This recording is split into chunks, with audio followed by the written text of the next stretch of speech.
नमस्कार दोस्तों, आज हम बात करेंगे बच्चों के टूथपेस्ट और बड़ों के टूथपेस्ट में क्या डिफरेंस होता है।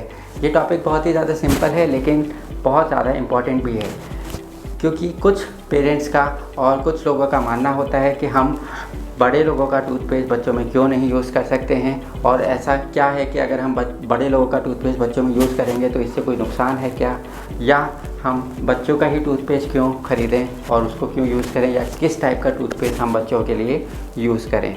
तो इन्हीं कुछ सिंपल सवालों का मैं जवाब आपको इस वीडियो में बहुत ही सिंपल तरीके से समझाऊंगा। तो चलिए इस वीडियो को शुरू करते हैं। अब जैसा कि आप जानते हैं, जो टूथपेस्ट होता है वो बेसिकली एक जेल होता है, एक डेंटल क्रीम होती है जो हम टूथब्रश पे लगाते हैं और अपने टीथ को क्लीन कर सकते हैं। तो ये तो टूथपेस्ट का बेसिकली एक कॉन्सेप्ट होता है। तो लेकिन इस टूथपेस्ट के अंदर कुछ इंग्रेडिएंट्स होते हैं, कुछ सब्सटेंस होते हैं या कुछ पदार्थ जिनको हम बोल सकते हैं। तो ये दो तरीके के पदार्थ होते हैं, एक होते हैं एक्टिव इंग्रेडिएंट्स, एक होते हैं इनएक्टिव इंग्रेडिएंट्स यानी कि पैसिव इंग्रेडिएंट्स। अब हमें ये समझना ज़रूरी है कि एक्टिव इंग्रेडिएंट्स क्या होते हैं और पैसिव इंग्रेडिएंट्स यानी कि इनएक्टिव इंग्रेडिएंट्स क्या होते हैं या इनएक्टिव सब्सटेंसेस क्या होते हैं, और इसी के आधार पर हम ये डिसाइड कर पाएंगे कि हमें बच्चों का टूथपेस्ट क्यों यूज़ करना चाहिए और बड़ों का टूथपेस्ट उसमें क्या डिफरेंस होता है। अब हम समझ लेते हैं एक्टिव इंग्रेडिएंट्स का मतलब क्या होता है। तो आप ये समझिए कि हम टूथपेस्ट को सुबह क्यों यूज़ करते हैं। तो हम टूथपेस्ट को सुबह मोस्टली इसलिए यूज़ करते हैं कि ताकि हमारे पूरे दिन मुंह से स्मेल ना आए, और दूसरा कारण होता है कि हमारे दांतों में कोई कीड़ा ना लगे यानी कि हमारे दांतों में कोई सड़न ना हो। तो इन दो कारणों की वजह से हर टूथपेस्ट के अंदर दो ऐसे सब्सटेंस या ऐसे कुछ सब्सटेंसेस ऐड किए जाते हैं जिनकी वजह से ये दो कारण उत्पन्न ना हों। तो इनको बोला जाता है, एक्टिव श्रेणी में इनको रखा जाता है, तो इसीलिए इनको बोला जाता है एक्टिव सब्सटेंस। ये मेन काम करते हैं टूथपेस्ट का, जिसकी वजह से हम टूथपेस्ट को यूज़ करते हैं। और एक होते हैं इनएक्टिव इंग्रेडिएंट्स यानी कि वो सब्सटेंस जो टूथपेस्ट में डाले जाते हैं, उसको कुछ रीज़न्स की वजह से डाला जाता है, जैसे कि उसको एक क्रीम फॉर्म में रखा जाए, वो लॉन्ग टाइम हम यूज़ करते रहते हैं तो वो क्रीम फॉर्म में ही रहता है, या उसको हम एक फ्लेवर उसमें ऐड करते हैं कि जिससे कि जब भी हम मार्केट से कोई टूथपेस्ट खरीदते हैं तो हम अपने इंटरेस्ट के आधार पर कि हमें ये वाला फ्लेवर का टूथपेस्ट अच्छा लगता है तो हम ये वाला टूथपेस्ट खरीदते हैं। तो ये होते हैं इनएक्टिव इंग्रेडिएंट्स जो हमें अट्रैक्ट करते हैं उस टूथपेस्ट की तरफ कि हम ये टूथपेस्ट खरीदते हैं, इससे हमें ये फ़ायदा, ये हमारा फ्लेवर हमें अच्छा लगता है। तो ये होते हैं कुछ इनएक्टिव इंग्रेडिएंट्स। अब जो होता है एक्टिव इंग्रेडिएंट जो हमारे टूथपेस्ट में हो, चाहे वो एडल्ट टूथपेस्ट हो या किड्स का टूथपेस्ट हो, उसके अंदर जो मोस्टली एक्टिव इंग्रेडिएंट्स होते हैं वो होते हैं सॉर्बिटॉल होगा या तो वो होगा फ्लोराइड। ठीक है, तो ये जो फ्लोराइड होता है ये ऐसा एक्टिव इंग्रेडिएंट है कि जो हमारे दांतों की सड़न को आगे बढ़ने से रोकता है, यानी कि हमारे दांतों में सड़न उत्पन्न नहीं होती है, क्योंकि ये फ्लोराइड सब्सटेंस इस प्रतिक्रिया को आगे बढ़ने से रोकता है। ठीक है, तो अब एडल्ट टूथपेस्ट के अंदर इसकी मात्रा कुछ अधिक होती है और बच्चों के टूथपेस्ट में इसकी मात्रा कुछ कम होती है, और ऐसा इसीलिए होता है कि बच्चों को कुछ कम डोज चाहिए होती है फ्लोराइड की। ठीक है, तो इसको मैं आगे थोड़ा डिटेल में आपको बताऊंगा। तो ये होते हैं कुछ एक्टिव इंग्रेडिएंट्स। अब बच्चों के टूथपेस्ट के अंदर फ्लोराइड एक ऐसा एक्टिव इंग्रेडिएंट्स है जो कि होना बहुत ज़रूरी है। तो जब भी आप बाहर से कोई भी टूथपेस्ट ख़रीदें और आप ये देखें कि बच्चों के लिए हमें ये टूथपेस्ट ख़रीदना है, तो आप उसके अंदर ये सब्सटेंस एक्टिव इंग्रेडिएंट ज़रूर देखें कि उसके अंदर फ्लोराइड हो।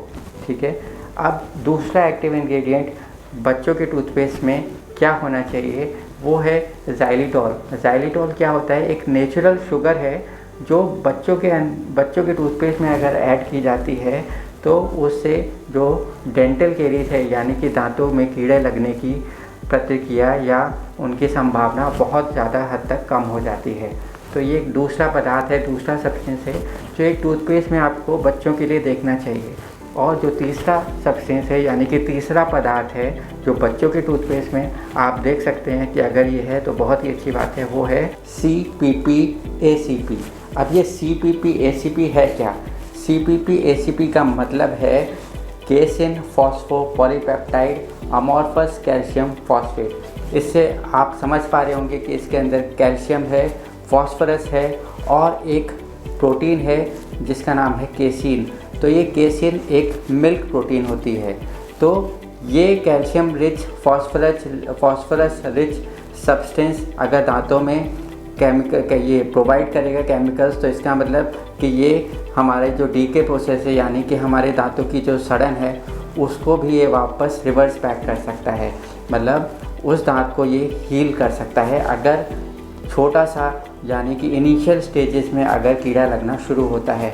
तो ये भी एक बहुत ही इम्पॉर्टेंट इंग्रेडिएंट है अगर किसी टूथपेस्ट में, बच्चों की टूथपेस्ट में ये होता है।